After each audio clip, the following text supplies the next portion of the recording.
Saya uji, ternyata di Indonesia orang yang semakin dekat dengan partai semakin mata duitan. Jadi ini saya membuat mumet kepala Barbie ini. Hasilnya, Prof, saya aja kaget. Dan kalau itu yang terjadi, yang masuk putaran kedua adalah Prabowo versus Ganjar.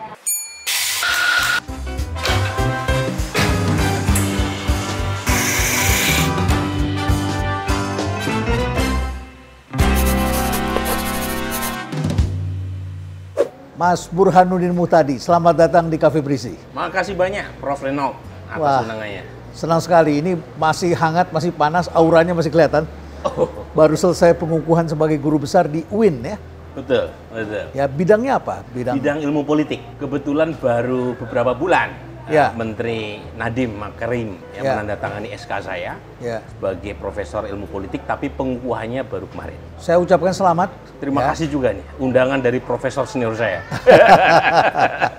Biasanya kita ketemunya di televisi ya, membahas tentang apa perkembangan yang terjadi. Betul. Dan luar biasa. Jadi banyak sekali profesor yang tidak menjalankan ilmunya, tapi Anda termasuk yang menjalankan ilmunya. Dalam bidang saya juga, saya menyampaikan itu pada teman-teman. Kita ngajar bisnis, tapi nggak pernah berbisnis. Jadi yang kita ajarin cuma apa ini, saya bilang begitu. Tapi baiklah, Anda adalah konsultan atau apa ya, lebih tepatnya sebagai pollster. Pollster. Jadi Anda adalah orang yang melakukan pengukuran terhadap opini publik. Betul. Survei ya? Survei opini sudah publik. 5 ribuan lebih survei yang saya lakukan. 5 ribuan lebih. Sejak 2003 sampai sekarang. Dan pidato Anda kemarin viral. Betul. Padahal cuma 7 menit. 7 menit. Biasanya kan pengukuhan guru besar itu dikasih 15 menit. Betul, jadi kemarin agak unik, Prof. Renaud. Pertama saya menyiapkan bahan orasi ilmiah 88 halaman. Ya, nggak mungkin lah 7 menit itu. Nggak mungkin kan 7 menit, tetapi karena pengukuhannya itu bebarengan dengan 6 guru besar yang lain. Kita harus tahu diri. Kita harus tahu diri, jadi panitia meminta masing-masing menyiapkan 5 sampai 7 menit. Jadi kemarin yang saya sampaikan dalam pidato itu kultum, kuliah 7 menit. Kuliah 7 menit. Summary dari 88 halaman. Tapi viral justru. Justru viral dua-duanya viral sebenarnya. Jadi orasi ilmiah saya nyebar ke berbagai macam grup WA, bahkan beberapa media menampilkan linknya untuk bisa diunduh secara gratis. Tapi yang lebih menyebar malah orasi atau kultum 7 menitnya itu. Mungkin karena lebih mudah dipahami daripada membaca 88 halaman. Inilah bedanya profesor yang hanya di kampus dengan profesor yang ada di masyarakat. Tahu apa yang dibutuhkan. Apa yang mau dimaui, diperlukan, diinginkan oleh publik. Karena masyarakat itu bukanlah dunia akademik. Masyarakat itu adalah umum, awam, yang harus kita edukasi. Betul. Mereka pengen tahu apa sih poinnya daripada membaca 88 halaman. Saya mau tanyakan itu. Ini judulnya apa? Mengenai vote buying. Betul. Saya pikir sederhananya yang sering orang bicarakan ini adalah money politics. Betul. Betul ya? Betul. Coba dijelaskan sedikit saja supaya saya paham. Dari 7 menit jadi 1 menit ya. 1 menit. Oke, pertama saya ingin menjawab berapa banyak politik uang yang terjadi di Indonesia dan seberapa efektif politik uang mempengaruhi pilihan. Ini 2 pertanyaan penting yang pada saat saya melakukan riset untuk disertasi saya di ENU, saat itu banyak sekali sarjana ahli politik tentang Indonesia yang belum tahu berapa banyak sih politik uang di Indonesia. Nah, kemarin saya sampaikan dari pengukuran yang saya lakukan 2014 dan 2019, politik uang di Indonesia itu 33,1%. Oh, tinggi sekali. Tinggi sekali. Itu artinya ini untuk pileg berarti DPR sepertiga. Sepertiga.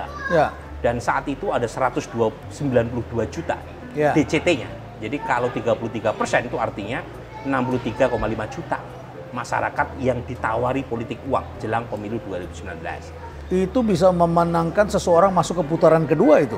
Nanti saya cerita di bagian akhir. Tetapi poin saya, dengan 33% ini Indonesia itu tingkat politik uangnya seberapa besar? Secara absolut 63,5 juta yang terpapar politik uang di Indonesia itu paling tinggi politik uang kita sedunia.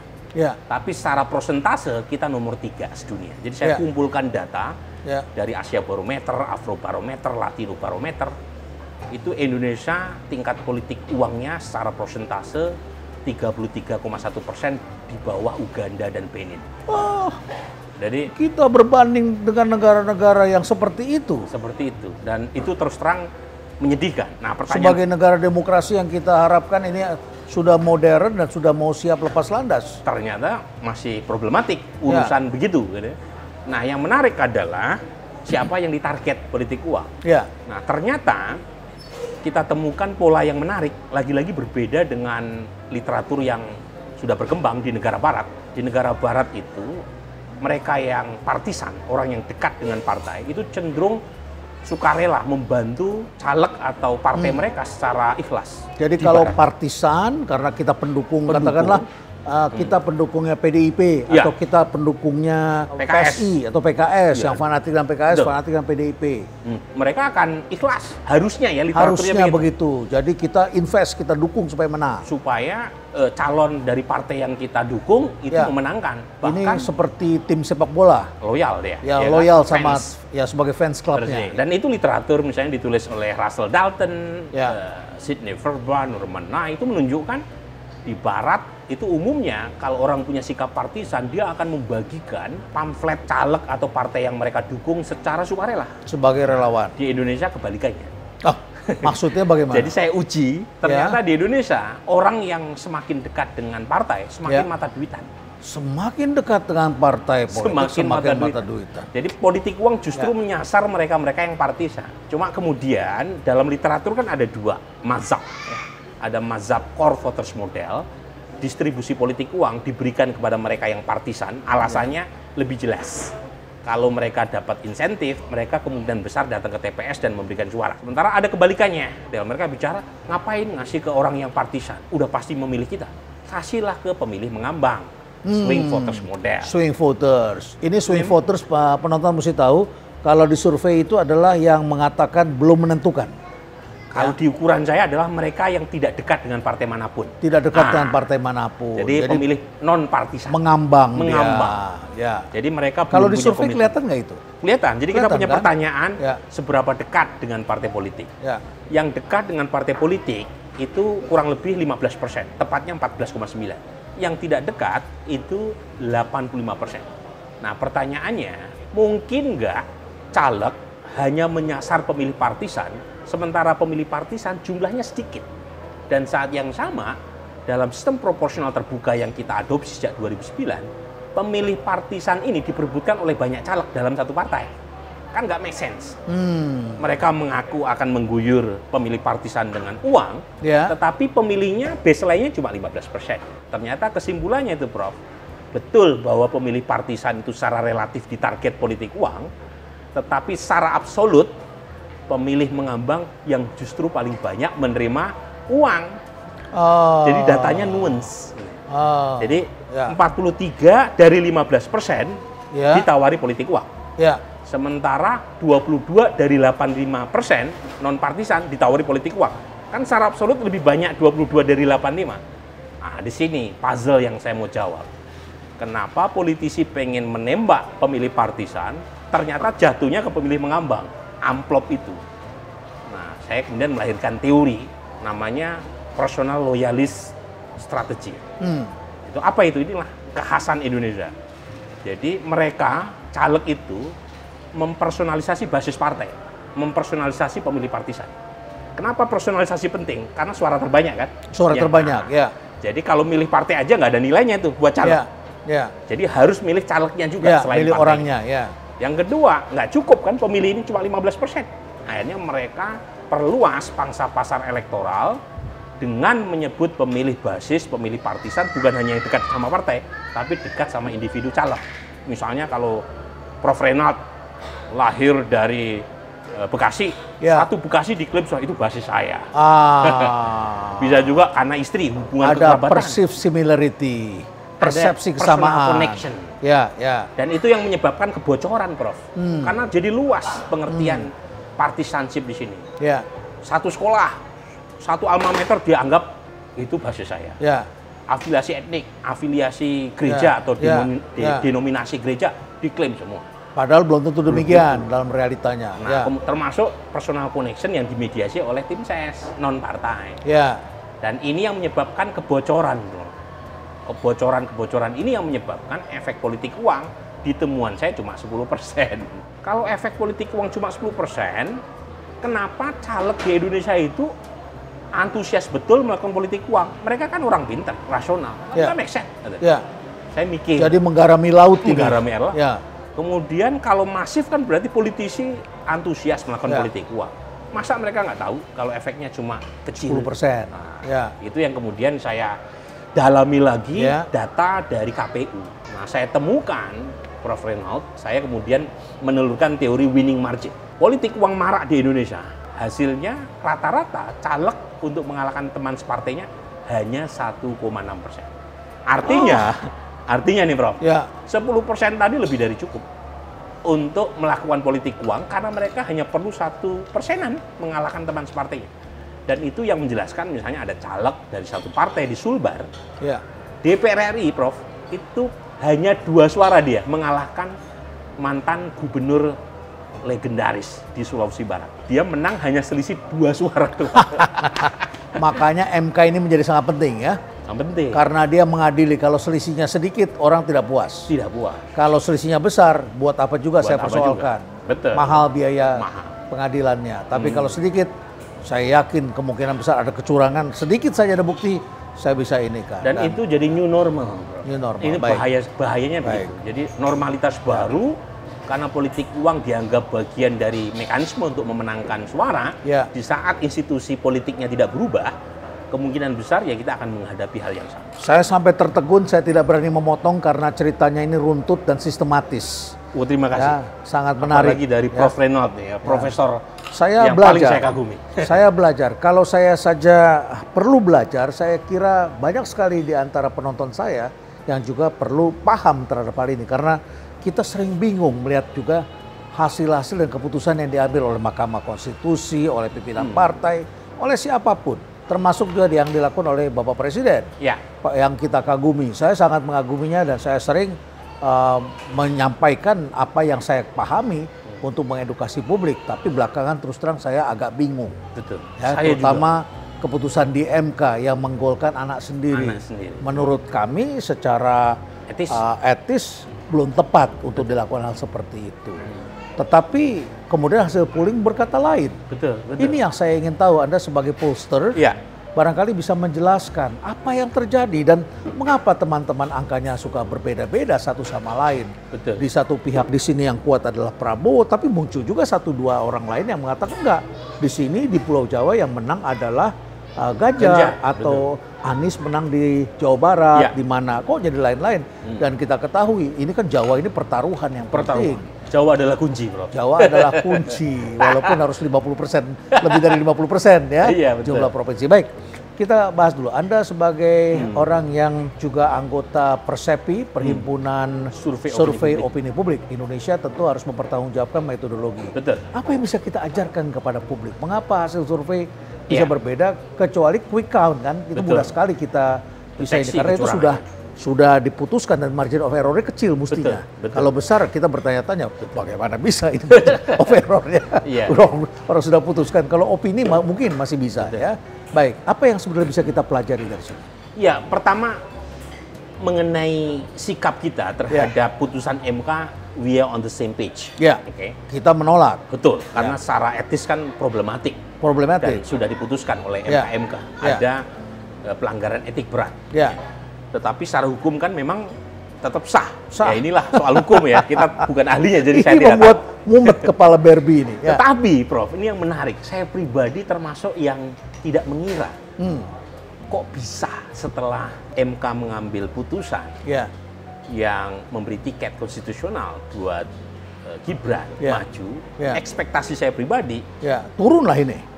Gibran akan menjadi liability buat Prabowo. Menjadi beban. Dan itu sempat disampaikan juga dalam beberapa di Tempo kalau tidak salah. Disampaikan bahwa Prabowo juga pusing, surveinya turun begitu. Jadi saya pribadi juga awalnya punya ekspektasi itu. Tapi kan saya harus betul-betul melihat data adalah data. Anda harus turun ke lapangan. Ternyata antara logika intelektual sama logika publik, elektoral publik itu beda. Dan saya sampaikan apa adanya ya. Sebentar, Mas Burhan. Anda nyampaikan ini Anda sebagai pollster.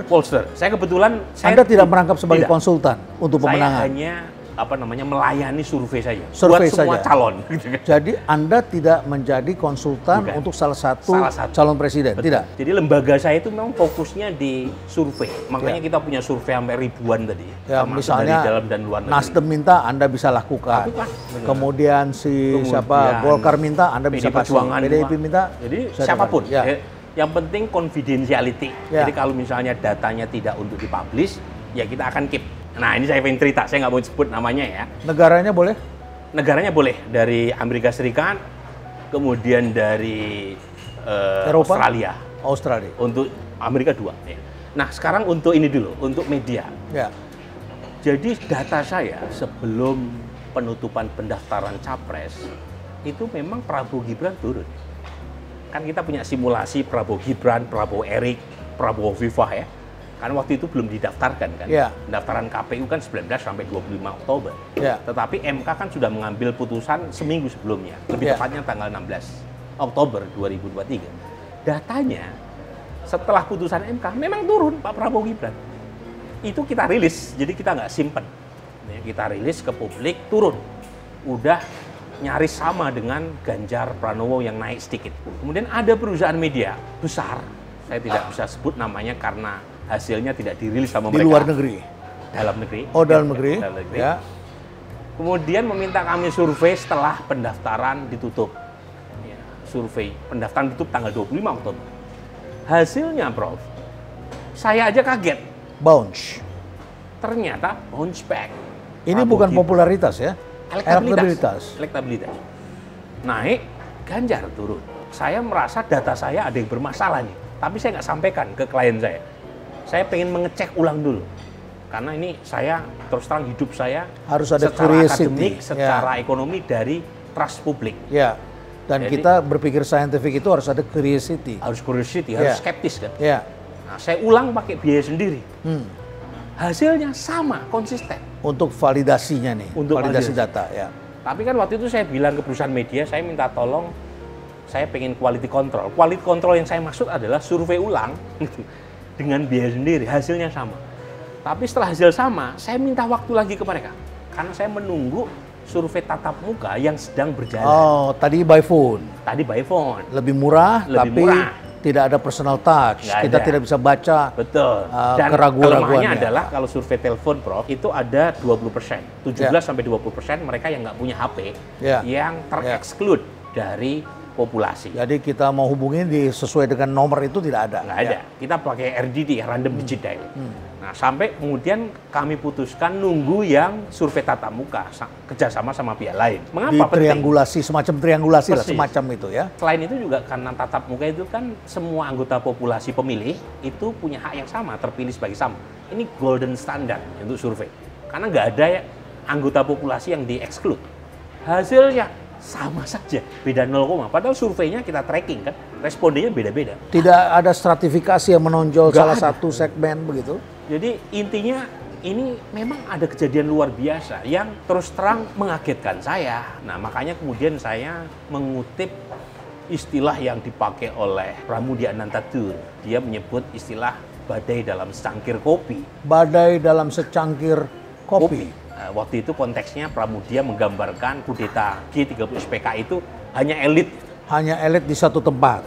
Itu bukan isu yang penting buat publik. Dia menyebutnya badai dalam segelas kopi. Ya. Nah, saya mengadopsinya dalam Ya. konteks sekarang badai dalam secangkir kopi. Konteksnya adalah isu tentang MK, isu tentang politik dinasti. Itu rame buat saya atau buat Prof. Reynolds atau di Twitter, tapi ternyata buat masyarakat secara umum Karena kita bukan minoritas, tidak banyak orang-orang yang berpikir Persis. seperti kita Dan ini. datanya memang mengkonfirmasi itu. Misalnya soal putusan MK, sesuatu yang buat kita kan itu problematik. Kalau Ya, ditanya kepada masyarakat, ini sebagian besar menjadi suatu masalah besar ya. Ketika apa yang kita pikirkan, apa yang baik bagi bangsa ini, Belum tentu secara nyambung. moralitas, secara etik yang dipegang oleh sejumlah orang, ternyata memiliki nilai yang tidak sama dengan Persis. rata-rata masyarakat. Ya, clarity ini penting sekali. Ya. Kita ngopi dulu. Ngopi dulu, Ya, boleh. ya, ngopi dulu. Selamat datang Mas Prof nih. Jangan dipanggil Prof. Saya agak kagok kalau dipanggil Prof. Mungkin karena masih baru. Masih baru, Kalau ya. Prof Reynolds kan udah lama. Mas Burhan mau ngopi? Kopi ya, Oke, kopi black coffee. Black coffee, hangat atau Hangat, ice? ya. Hangat. Bapak? Saya black coffee juga. Black coffee Ya. juga. Black coffee doang. Lagi ngomongin survei sama politik ya? Wah itu panas ya. Iya. Nah, saya kan memang juga kebetulan aktif di sosmed. Mas. Dan sudah mulai tuh angka-angka muncul tuh. Yang ini hasil survei segini, yang ini juga kayak gini. Nah kalau bicara hasil survei, sebagai anak muda gitu ya ngelihat itu, yang kredibel tuh yang kayak gimana? Mas? Supaya kita Yang nggak- kredibel begini Mas, pertama dia terikat dalam satu asosiasi atau tidak. Misalnya dia anggota Persepi atau tidak. Oke. Karena kalau misalnya menjadi bagian dari anggota Persepi, paling tidak Dewan Etik Persepi itu bisa memanggil lembaga survei yang Bisa bersangkutan. menguji metodologinya. Bisa menguji Dan metodologi. itu ada keharusan untuk dibuka keharusan. ya. Keharusan dibuka. Dan kalau misalnya mereka menolak, dipecat. Dan Persepi udah 6 lembaga yang dipecat. Karena main-main dengan angka, cooking the numbers. Misalnya kalau Masnya ingat ya, 2014 ada anggota Persepi, mantan ya, dia ngutak-atik angka quick count, langsung dipecat. Dipanggil nggak mau datang, langsung dikeluarkan pemecatan. Total udah 6 sejak tahun 2009 anggota Persepi yang dianggap melanggar kode etik secara berat. Tapi ada juga yang melanggar tetapi kategori ringan, itu tidak langsung dipecat. Nah yang kedua adalah rekam jejak. Rekam jejak ini penting. Kalau ada lembaga survei yang tidak ketahuan, misalnya track record-nya, kemudian kantornya, tiba-tiba rilis jelang pemilu saja gitu ya. Menurut saya perlu dicurigai ya, karena bagaimanapun, nah ini kritik kepada media. Media itu seringkali kurang begitu peduli ya soal track record. Jadi kalau ada lembaga survei yang hasilnya beda-beda, malah senang media. Harusnya kan mereka seleksi ya. Bad news is good news. Bad news is good news. Jadi Jadi punya news value buat masyarakat. akhirnya membingungkan masyarakat. Jadi saya juga tidak bisa sepenuhnya menyalahkan publik ya. Karena ya tadi, kalau semua lembaga survei lepas dari faktanya mereka melakukan survei atau tidak dimuat, dipublikasikan, kemudian kan ada muncul kebingungan publik, ini yang benar yang mana, apalagi kalau datanya saling bertolak belakang. Dua saya kira ukurannya tadi ya, terikat di asosiasi atau tidak. Yang kedua adalah punya track record atau tidak, karena lembaga survei itu seluas daun kelor, dan itu kan sekarang Prof. Renald harus tahu ya, kan nggak mudah bohong. Sekarang itu bohong itu susah karena ada jejak digitalnya, Ya. termasuk jangan lupa ya, rekam jejak peneliti itu semuanya ada recordnya, minimal di Google Scholar, di Scopus ketahuan itu dia punya karya atau tidak. Nah ini yang memang yang membuat kebingungan publik ya. Jadi kita memang harus kritis setiap ada lembaga yang rilis, kita harus pertanyakan validasi sampelnya. Itu penting itu Prof, karena setiap survei itu kita punya namanya kerangka sampel. Misalnya kemarin ada satu lembaga bukan anggota Persepi rilis salah satu paslon unggul jauh. Setelah saya cek, ternyata 75% respondennya itu lulusan S1 ke atas. Lembaga survei yang baik, kalau rilis, dia akan sebutkan perbandingan antara proporsi sampel dengan populasi. Nanti kita bisa lihat apakah sampelnya itu mewakili atau tidak. Tapi ada juga kan beberapa konsultan politik gitu ya, ngerilis informasi hasil survei gitu. Ya, Apakah itu nggak jadi bias, Mas? memang sih ya. Saya terus terang nggak enak ngomong lebih terus terang soal ini, karena beberapa kawan anggota Persepi juga menjalankan bebarengan Peran ya, sebagai polster plus konsultan pemenangan. Nanti bukan apa-apa, karena di aturan kami nggak ada yang melarang itu. Di Persepi ya, di Persepi itu nggak ada larangan. Jadi mereka boleh saja menjadi konsultan pemenangan. boleh Walaupun objektifnya tidak sama ya. Iya. Kalau di sini adalah menyajikan apa adanya, di Dan sana sini dia harus memenangkan, dia punya tanggung jawab profesional kan. Kalau tidak menang dia tidak dibayar atau Itu. kredibilitasnya terganggu di mata klien. Mungkin ya jalan tengahnya adalah kalau mereka membantu salah satu calon mungkin didisclose, Ya, declare. declare. Ya. Publik harus tahu ya. Harus tahu. Tetapi kan lagi-lagi di Persepi nggak ada aturan itu. Jadi saya hanya bicara yang ada menurut kode etik Persepi. Kalau tidak diwajibkan, masyarakat yang akan mencari tahu Cari dan tahu. akhirnya kemudian ada saja yang salah, yang Dan- tidak terafiliasi, getahnya. terafiliasikan kena getahnya. Seingat saya 2009 3 lembaga dipecat dari Persepi. 2014 3 juga yang dipecat. 2019 nggak ada satupun anggota Persepi yang dipecat. Nah, cuma anggota Persepi sempat mengalami penurunan. Kenapa? Karena nggak ada insentifnya menjadi anggota Persepi. Karena kalau media itu juga nggak peduli anggota Persepi atau tidak. Kalau ada rilis survei diumumkan saja. Ya. Saat yang sama menjadi anggota Persepi kita harus bayar bulanan. Iya kan?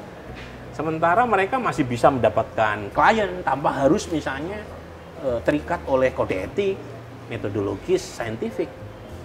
Nah, baru kemudian KPU, ini bagus KPU ya, bikin peraturan KPU yang mensyaratkan lembaga-lembaga survei yang pengen mendapatkan izin dari KPU melakukan survei harus terikat oleh lembaga asosiasi.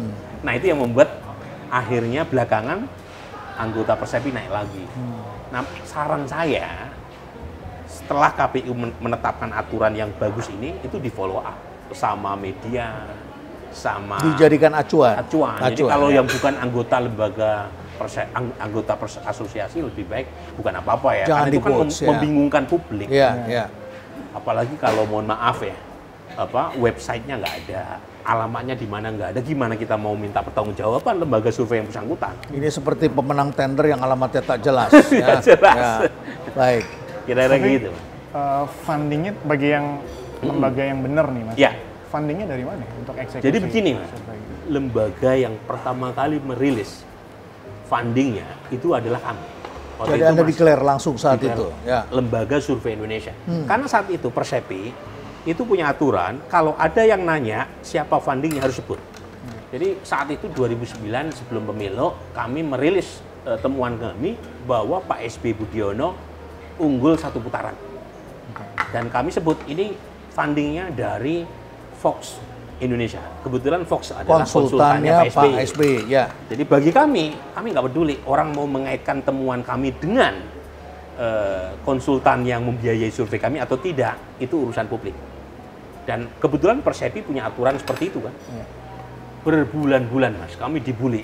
Orang nggak melihat hasil surveinya sama metodologinya, melihat siapa fundingnya. Kami dipanggil sama ketua Persepi saat itu namanya Mas Andrinov Caniago. Dan beberapa anggota etik. Dia bilang, Mas Burhan ini, masyarakat kita belum siap untuk itu. Declare. Jadi sebetulnya kan masyarakat diuntungkan kan kalau sebenarnya, ada namanya. Jadi kita bisa mendiskon-diskon lah. Ini betul. Kan ada perceived objectivity. Betul. Persepsi ini objektif atau tidak. Kalau dia dibayar oleh si A dan angkanya pro ke A, ya kita diskon sedikit lah, ada angka koreksinya lah. Begitu barangkali. Atau kita lihat lagi, orangnya dapat dipercaya atau tidak. Nah, atau yang ketiga kita lihat lagi, mengapa dia secara berani mendeklar. Itu kan juga untuk menunjukkan supaya dia dipercaya. Betul. Tidak dicari-cari, tidak ada yang disembunyikan. Jadi setelah kontroversi kami saat itu, pihak Persepi mempersilahkan poster tidak menyebut fundingnya. Kalau dianggap kontroversial. Nah, jadi mereka menekankan pada 2 independensi. Independensi pertama adalah independensi akademik. Ini yang tidak bisa ditawar. Hukumnya fardhu ain. Wajib buat anggota Persepi, nggak boleh melanggar 1 inci pun. Nah, yang kedua itu independensi finansial. Nah, pada titik yang kedua ini Persepi memperbolehkan anggotanya untuk bekerja sama sama pihak manapun. Dan kebetulan WAPOR pun kan seperti itu ya. World Association for Public Opinion Research. Persilahkan. Tetapi tidak boleh kerjasama sama pihak ketiga terkait dengan pendanaan itu mengganggu independensi akademik. Baik. Nah, itu yang jadi rule of the game hari ini ya. Makanya semua anggota Persepi setahu saya jarang untuk tidak mengatakan, tidak pernah merilis siapa fundingnya sekarang. Ya, ini dalam teori komunikasi segala sesuatu yang kompleks adalah subject to be rumor. Karena masyarakat akan menyimpulkan dengan cara berpikirnya. Mereka sendiri. Ya, karena segala yang kompleks ini juga susah untuk dijelaskan oleh media. Dan memang saya punya kesimpulan begini, Prof. Renold ya. Survei itu kan bisnis kepercayaan. Ya. Kalau misalnya lembaga survei itu tidak dipercaya, itu udah pasti mati. Dan banyak kan lembaga survei yang hidup 1 kali, 2 kali, setelah itu hilang. Ya, mereka harus ganti nama setelah itu. Ganti nama. Jadi mudah sekali sebenarnya mematikan lembaga survei. Dan kalau ada lembaga survei yang punya masalah secara integritas, Ya. itu cepat sekali kok bocor. Ya. Orang tahu itu cepat sekali, dan menurut saya mereka tidak akan punya daya tahan lama. Silakan Mas. Ya. Oke, makasih banyak nih. Ini black coffee ya? Ini black Ada gulanya coffee. ya? Ini tanpa gula. Tanpa gula, oke. Ya. Mau dengan gula? Nggak usah. Nggak usah. Oke, baik ya. Atau dipisah gulanya? Boleh. Gula dipisah coba. Nggak terlalu Ya. banyak. Baik, silakan. Ini pertanyaannya tajam. Nah, ini anak Ini muda kayaknya mempunyai cara sendiri. Punya cara sendiri. Sepertinya dia ini social media savvy. Enggak, kebetulan saya senang nonton intrik aja Pak. Intrik. Jadi penasaran. Nah, bicara soal Zovape dan anak muda sih spesifik. Ya. Keberpihakannya sekarang kayak gimana sih? Apakah Keberpihakan maksudnya? terhadap pemimpin ke depan gitu? Karena kan semenjak kejadian MK kemarin, apakah ada perubahan? Karena kan itu. faktanya dia sosok ini naik, kasarnya pakai privilege gitu kalau bahasa Betul. anak-anak sekarang. Ada perubahan Nah, itu itu yang nggak, Mas? ini yang menarik ya. Jadi bahasa privilege itu secara umum punya impact buat kelas menengah atas, lepas dari usia atau lepas dari umur. Jadi kalau kita lihat mereka yang melihat faktor Gibran sebagai karena dia anak presiden kemudian mendapatkan privilege dan karenanya MK mengabulkan gugatan gitu ya. Itu ternyata secara elektoral tidak punya impact tuh kepada masyarakat secara umum. Apa mungkin karena nggak tahu? Tadi kan golongan ke bawah kebanyakan yang Iya. yang gitu. Aspek untuk critical thinking, karena kan ada fenomena yang besar di balik akhirnya anak muda ini jadi cawapres gitu. Aspek itu aware nggak sih mereka? Nah ini menarik ini ya, berkaitan dengan isu yang berhubungan dengan fondasi kita sebagai lembaga atau sebagai negara demokratis. Pertama isu 3 periode, yang kedua isu penundaan pemilu. Dua-duanya kita rilis, kita temukan pola anak muda, kemudian pendukung Jokowi sekalipun, itu dalam jumlah yang sangat mayoritas menolak ide 3 periode buat Jokowi atau penundaan pemilu. Yang tentu saja membuat Pak Jokowi punya tambahan 3 waktu terus gratisan memimpin, ya. tanpa pemilu. Itu ditolak. Ditolak. Jadi kita rilis, hampir 90% masyarakat menolak 3 periode. Karena pepatah mengatakan Bisa jadi. kita tidak peduli pada seseorang sebelum dia peduli pada kita. Kita tidak beranggapan dia berhasil atau berkontribusi sepanjang dia tidak memberikan, dia tidak peduli sama kita. Betul. Jadi memang soal disukai sama di kinerjanya baik itu kan kalau istilah statistiknya ya itu punya problem reverse causality. Apakah dia disukai karena kinerjanya baik atau karena kinerjanya baik dia disukai? Ya. Nah saya desain instrumen saya nggak bisa Ya. menetapkan mana telur mana ayam. Tetapi intinya ada korelasi. Ya. Kalau kinerjanya baik dia disukai. Baik. Atau sebaliknya. Demonisasi politik dinasti di tingkat elit ternyata nggak merembes ke bawah. Baik. Nah itu yang menjelaskan mengapa isu Gibran itu resistensinya tidak sekuat dibandingkan dengan isu 3 periode. Feeling saya, atau mungkin masyarakat tidak tahu persis. Karena kalau kita tanya misalnya, tahu atau tidak ketua MK sebelumnya itu pamannya Gibran itu yang tahu baru 37%. Ya kan? Jadi bisa jadi faktor itu juga mempengaruhi gitu ya. Mengapa efek MK atau dinasti politik tidak negatif atau setidaknya belum sesignifikan yang dibayangkan orang. Ya. Oke. Silakan dinikmati, Mas. Ini kopinya mantep. Ini kopi apa? Black coffee. Black coffee. Oh, Ini ada ramuan khusus dari beberapa jenis kopi Nusantara yang ini dari Nusantara ya? Kemudian di riset dan akhirnya kemudian ditemukanlah rasa ini. Oh, ya. Silakan dilanjut. Perlu rame-rame datang sini. Saya kira begitu ya, menikmati. Tentu cocok Namanya karena kafe apa tempatnya. ini, Prof? Breezy. Ada Jadi terasa singkatannya. sekali. Breezy ini adalah apa ya? Ada angin breeze-nya Oh, begitu yang ya. sepoi-sepoi itu ya? Sepoi-sepoi di sini. Karena di sini ada pohon bambu, Iya. ada sukun, ada apa, dan pohonnya tidak boleh ditebang di sini. Enggak begitu. Jadi pohon ini, kafe ini berada di tengah-tengah pohon. Ya. Menarik. Jadi tiang-tiang ini ada pohon di sini-sini, dan kami menjaganya karena inilah yang menjadi paru-paru kota ini. Iya, iya. Ya. Baik. Menarik. Terima kasih David. Terima kasih, Ya. Mas. Thank you. Ya. Kopinya. Ya, saya setelah mendengarkan penjelasan Mas Burhan, saya semakin paham, tapi saya di lain pihak ini jadi khawatir terhadap masa depan demokrasi. Betul. Karena dengan begini berarti kita justru sebagai elit, kita sebagai orang pandai, dan kalau kita punya uang, kita bisa membaca data, kita bisa memakai konsultan, dengan mudah kita bisa memainkan cara berpikir masyarakat. Iya. Karena masyarakat tidak peduli terhadap sesuatu yang substansial, yang secara saintifik bisa kita buktikan dan kita lihat ini berbahaya, ancaman bagi demokrasi. Bagi mereka tidak melihat itu. Betul. Mereka melihatnya justru adalah sesuatu yang ada kaitannya. Jadi ketika kita pergi ke satu daerah, saya bertanya pada seorang ibu, anaknya sudah menikah belum? Belum. Terus dia bilang, saya kalau ada anak lelaki datang, saya langsung pertanyaan pertama saya sama. Dan sama, anak saya juga ditanya sama ketika datang ke rumahnya. Kamu anaknya siapa? Banyak pertanyaan-pertanyaan seperti itu di daerah. Dan orang tua, calon mertua selalu beranggapan anaknya akan menjadi orang hebat, hidupnya akan lebih sejahtera kalau menikah dengan anak siapa. Ya, anak di Jawa namanya bibit bobot bebet. Semacam itu. Jadi prediktornya itu adalah orang tua. Anak kepala dinas jadi rebutan. Ya, atau tokoh-tokoh masyarakat, bisa kita bayangkan. Politik dinasti juga itu. Politik dinasti. Jadi situasi seperti ini tentu dalam pikiran saya dalam hal tertentu ini akan sangat merugikan. Betul. Karena tidak semua orang-orang yang terbaik ini akan bisa tampil di negara kita. Nggak semuanya punya darah biru, Prof. Ya. Sementara kalau kita pandai dan kita bisa membaca data, kita bisa dengan mudah memainkan, karena sebagian besar masyarakat terpengaruh oleh hal seperti itu.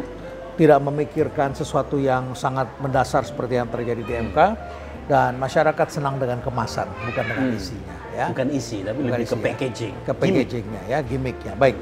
Anda juga pernah mengatakan bahwa Ganjar dan Prabowo itu seperti bejana berhubungan. Betul. Apa itu maksudnya? Jadi gini, Prof.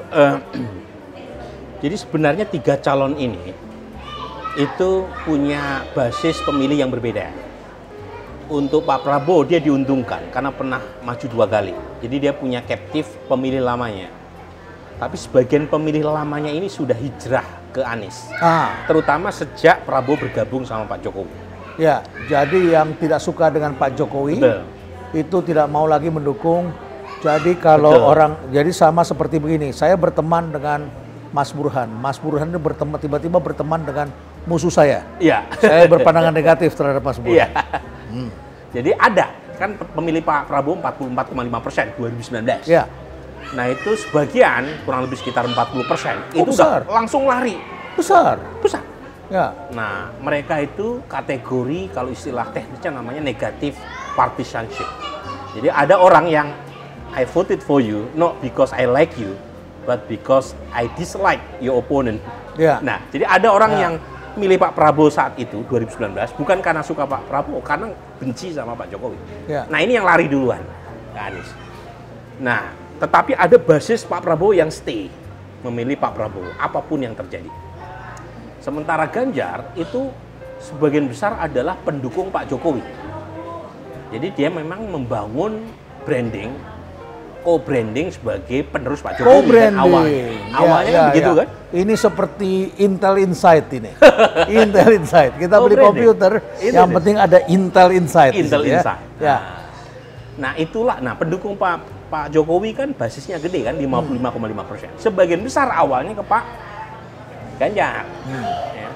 Wajar karena Pak Ganjar sama Pak Jokowi berasal dari satu partai yang sama. Sama-sama dari Jawa Tengah, jadi terlalu banyak kesamaan. Kesamaannya terlalu banyak, ya. Personalitinya juga banyak yang mirip, rakyat dan sebagainya. Nah kemudian, tapi sebagian pemilih Pak Jokowi ada yang melirik Pak Prabowo, terutama nih Prof, pasca insiden gagalnya Piala Dunia U20. Ya. Jadi di survei saya, Desember 2022, Prabowo itu paling bawah di antara 3 nama. Jadi yang nomor 1 adalah Ganjar, yang nomor 2 adalah Anies Baswedan. Anies waktu itu menyalip Pak Prabowo di saat approval Pak Jokowi turun di akhir 2022 akibat kenaikan harga BBM. Nah saat itu banyak orang yang mengira Prabowo tinggal menunggu waktu untuk hilang dari peredaran. Tetapi di sepanjang 2023 Pak Jokowi mulai membantu Pak Prabowo kan, terutama per November 2022 ketika dia mengatakan 2024 adalah jatahnya Pak Prabowo. Saya tahu waktu itu strateginya Pak Jokowi, dugaan saya itu membantu Pak Prabowo supaya Pak Prabowo elektabilitasnya naik, dan kalau misalnya masuk putaran kedua, itu yang masuk putaran kedua all president man, Ganjar versus Pak Prabowo, Anies yang diharapkan tenggelam. Jadi makanya Pak Jokowi coba memberi semacam insight atau sinyal kepada pendukungnya, jangan hanya ke Ganjar dong, Prabowo dong, supaya Prabowo itu yang berada di peringkat keduanya. Dan itu menjadi berkah karena di 2023 approval Pak Jokowi itu naik kencang. LSI merilis 80% lebih. Iya, betul. Betul. Dan itu yang kemudian menekan suara Anies karena ada hubungan yang bertolak belakang. Kalau approval Jokowi naik, itu elektabilitas Anies tertekan. Karena Anies kan dianggap sebagai calon presiden alternatif atau antitesis. Sementara kalau Pak Jokowi approvalnya naik, itu yang paling untung adalah Ganjar dan Pak Prabowo. Itu fenomena 2023. Waktu masih berjalan hampir 2 bulan. 2,5 bulan lah ya. 2,5 bulan ya. Masih akan terjadi perubahan-perubahan sikap dalam masyarakat. Betul. Sangat tergantung pada apa yang mereka saksikan dan apa yang mereka dengar. Ya, prediksi Anda dalam 2 bulan ke depan akan terjadi apa? Nah ini ya, saya mencoba membatasi prediksi saya berdasarkan tren hari ini. Ya. Survei itu punya kelemahan karena dia snapshot berdasarkan data collecting waktu survei dilakukan. Tapi tren mengatakan survei dilakukan segalanya. Dan diumumkan 2 minggu kemudian ya. Persis. Ya. Karena survei itu kan kalau istilah teknisnya namanya random parameter ya. Ada kemungkinan berubah. Dan itu merekam mood publik pada saat Persis. itu ya, yang bisa bergeser ya. Jadi data trennya ada kemungkinan, Prof. Satu, dari data yang ada, potensi satu putaran bukan suatu hal yang mustahil. Meskipun hari ini datanya tidak ada satupun lembaga yang kredibel yang mengatakan Prabowo sudah mencapai 50%. Nggak ada. Kalau ada yang bilang, saya nggak percaya datanya itu solid. Karena saya lihat belum ada data yang sampai 50%. Tapi dengan 3 calon, apakah mudah seseorang mendapatkan lebih dari 80 juta suara? Kasus 2009 bisa. 2009 Pak itu SBY itu bisa. Pak SBY mendapatkan Dapat 60,8. itu 3 kandidat pada saat 3 itu. kandidat. 3 kandidat. Lawan Ibu Mega, Prabowo, kemudian Pak JK Wiranto. Jadi kita punya pengalaman satu putaran. Jadi bukan suatu hal yang mustahil. Tetapi lagi-lagi per hari ini datanya belum menunjukkan. Artinya juga diperlukan budget yang sangat besar untuk mendapatkan satu kemenangan. Dan bedanya untuk 2009, Pak SBY itu memulai dari angka yang tinggi. Bulan April dia dapat 71%. Tiap bulan turun 3-4%. Survei terakhir sebelum pemilu, waktu itu kita prediksi dia dapat 61%. Hasilnya akurat. Ya. Tapi kan dia mulainya dari tinggi. Nah kalau kasus Pak Prabowo ini mulainya dari bawah kan, tadi saya sebut ya. 2022 akhir itu dia elektabilitasnya paling buncit. Mulainya dari bawah, tetapi angkanya belum mencapai 50%. Dan waktu itu belum jelas siapa lawan-lawannya. Betul. Waktu itu kan pasangannya juga nggak jelas, siapa yang dapat tiket tidak jelas. Apa prediksi lainnya? Nah, yang kedua adalah kalau misalnya Prabowo gagal mendapatkan 50% dan saat yang sama elektabilitas Mas Ganjar terus tergerus lari ke Pak Prabowo karena eksodus pemilih Jokowi pindah ke Ganjar, tetapi tidak mampu membuat Prabowo dapat 50%, kemungkinan yang masuk putaran kedua adalah Prabowo versus Anies. Itu prediksi Anda? Karena suara Anies itu tetap atau naik sedikit.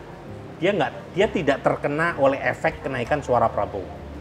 Bahkan sempat mendapatkan limpahan suara dari basis Prabowo lama yang kecewa karena Prabowo memilih Gibran.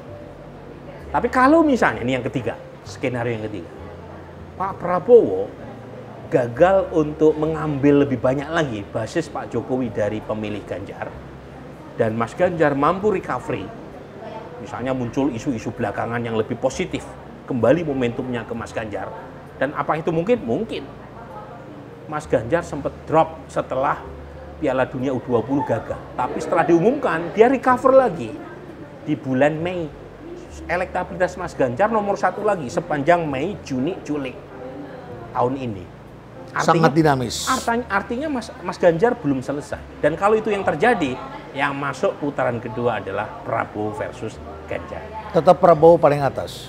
Prabowo tetap paling atas karena dari data yang ada, Prof, terjadi ijtima ulama survei nih ya. Kan kalau NU itu kan punya namanya Bahsul Masail ya. Lembaga-lembaga survei itu udah menemukan bola per hari ini yang relatif bisa kita sampaikan kalau ada putaran kedua yang lolos adalah Prabowo. Tetapi siapa pendampingnya? Wallahu a'lam bishawab. Itu bagian dari terra incognita, rahasia Tuhan yang kita perlu tunggu lebih sabar karena pemilu juga masih ada 2,5 bulan ke depan. 2,5 bulan. Masih ada debat. Ya, banyak hal yang masih akan ada dinamika yang Anda melihat debat itu penting bagi debat Gen Z? itu penting, tetapi efeknya tidak sebesar di Jakarta. Karena lagi-lagi proporsi warga Jakarta tingkat pendidikannya 5 kali lipat lebih tinggi dibanding rata-rata nasional. Baik. Jadi efek debat menurut saya signifikan kurang lebih antara 13-20%. Tetapi meskipun efeknya tidak terlalu besar, ini penting untuk menentukan siapa yang lolos putaran kedua. Terima kasih. Ini enaknya kalau kita bicara dengan orang pintar yang artikulatif. Makasih banyak. Penyampaian yang mudah, bisa dipahami, dan saya kira kita tercerahkan, kita belajar sesuatu pada hari ini. Dan menjadi orang-orang bisnis tentu saja perlu mengetahui apa yang terjadi dan kita memilih dengan benar, dengan cara yang benar. Kita tidak memberi kemasan, kita memberi isi. Kita memahami dan kemudian kita memilih negarawan, bukan membeli mass consumer goods. Ya, jadi ini adalah hal yang mendasar yang kita dapatkan pada hari ini. Semoga Anda sukses sebagai ilmuwan dan terus bisa memberikan ilmu ini kepada masyarakat, menghasilkan teori-teori baru dan juga menyampaikannya dengan lebih baik kepada masyarakat. Terima kasih, Saudara Burhanuddin. Sukses selalu ya, dan stay relevant.